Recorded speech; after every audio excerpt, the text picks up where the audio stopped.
Namaste, producers and Taurus risings, and welcome to Soul Horoscope SUPERscope Weekly Report. My name is Christopher Witecki. I call myself the Sensei to Serious Joy. I'm here to help people step into their serious joy, which is my cute little buzz term for enlightenment. And this is a SUPERscope because it is super. It's designed to hit you in a number of places. If you are a Taurus, this is what's going on now. If you're a Taurus rising, this is your life as it's starting to change now in a longer arc. And if you have Venus in Taurus, I'll have a little love scope for you in a little bit, after a bit. So first of all, happy birthday! By the way, I am a Taurus, by the way, if you don't know.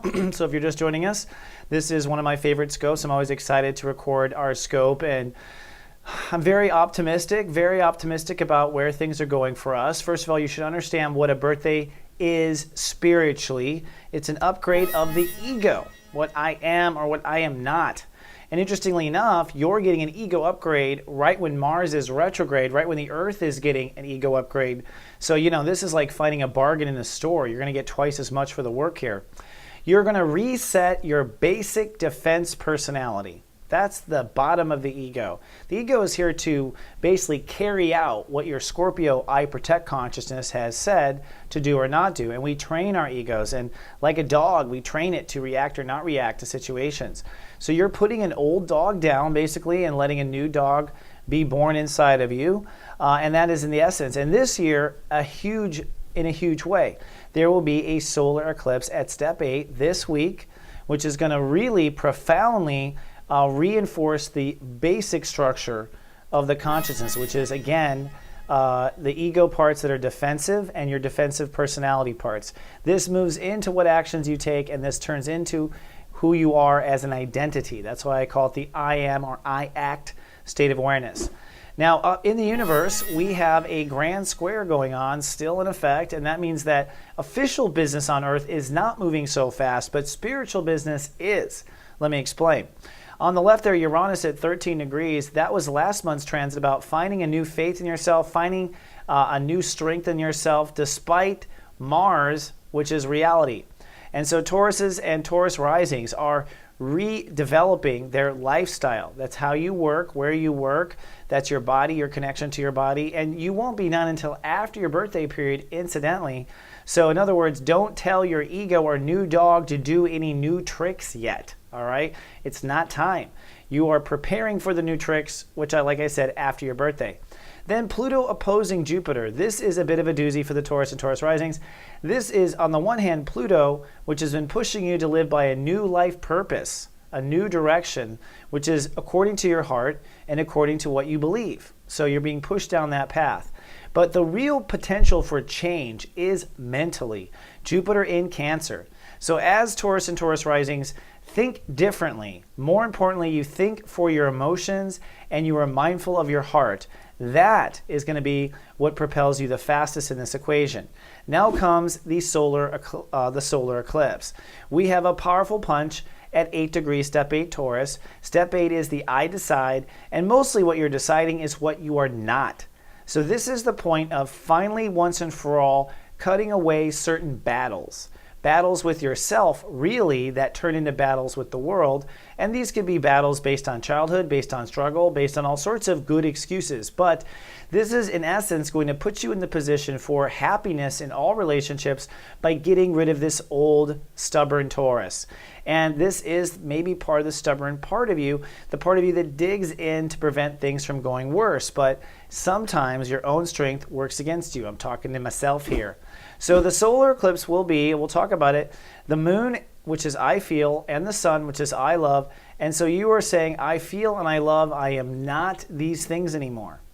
And by not being those things anymore, whatever those things are, or saying I am not going to act on those things anymore, which will make me not that thing, you are opening up to unlimited possibilities of what you are. And that is in essence what this solar eclipse is, in my humble opinion.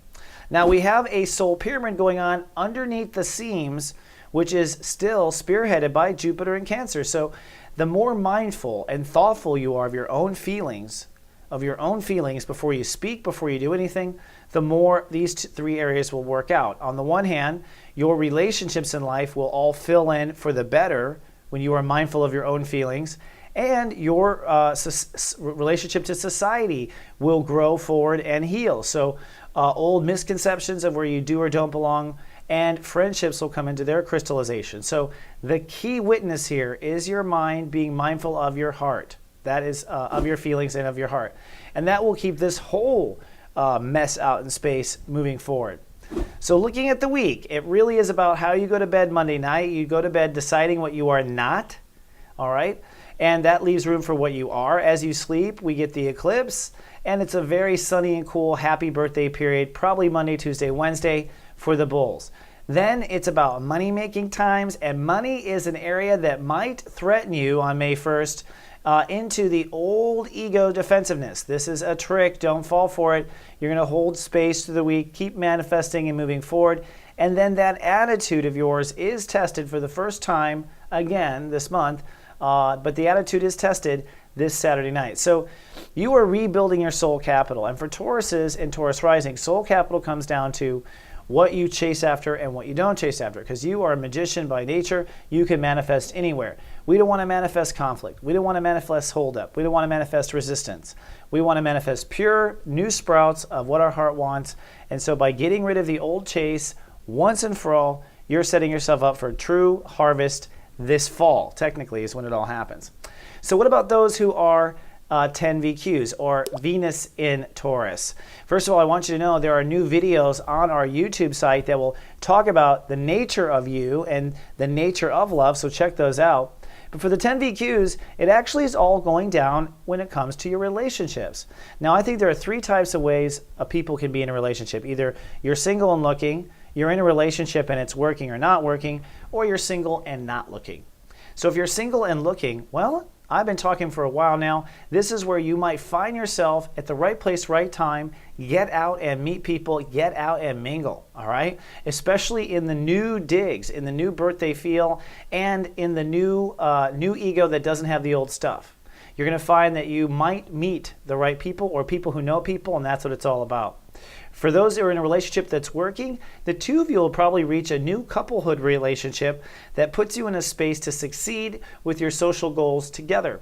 If you're not happy, this is one of those times where friends can cause drama in your life. So be careful not to let people get between you if you're in an unhappy relationship with Venus in Taurus. And if you're single and not looking with Venus in Taurus, then channel that love energy into your plans for who you are in the world, that high vision. Because there you will start to see and reap rewards as well. And that's for all the people with Venus in Taurus. So if you have a megascope, I'm telling you, bring it out, pull out of the closet and watch it. Remember, I did go deep on how this would help you and this solar eclipse in Taurus would be. I give you a nice 10-year perspective and talk about when the next eclipses are. So dig it out and watch it. It's well worth it. And if you don't own one, you can still get one at soulmart.me. Immediately download it. Now, if you like some live coaching in the moment, I call it real-time reality coaching. I do it. It's called giavenus.com. You give me your phone number and your date of birth, and I will coach you through text message to stay in the light. This is a good time. Last solar eclipse for Taurus is till 2026, so you get the first 7 days for free. You might give it a try. If you're watching us on YouTube, we ask please subscribe to our channel. We do appreciate it, and check out those videos I mentioned. Or come on down to Facebook, soulgarden.me. We'll take you straight there and like us or share us with your friends. And, of course, you can be on our mailing list where I'll email you the horoscopes and the daily zodiac weather if you come to soulmart.me. All right, my fellow bulls, I hope you're having a good birthday. Happy birthday to you if it's your birthday period so far. Mine's next week. We'll talk about that. In the meantime, cut away the bullshit. Just let and defend what your heart really wants. If your heart doesn't love it, it's not worth any energy. Chew on that in the pasture, and I'll see you in 7 days. Live, love, be.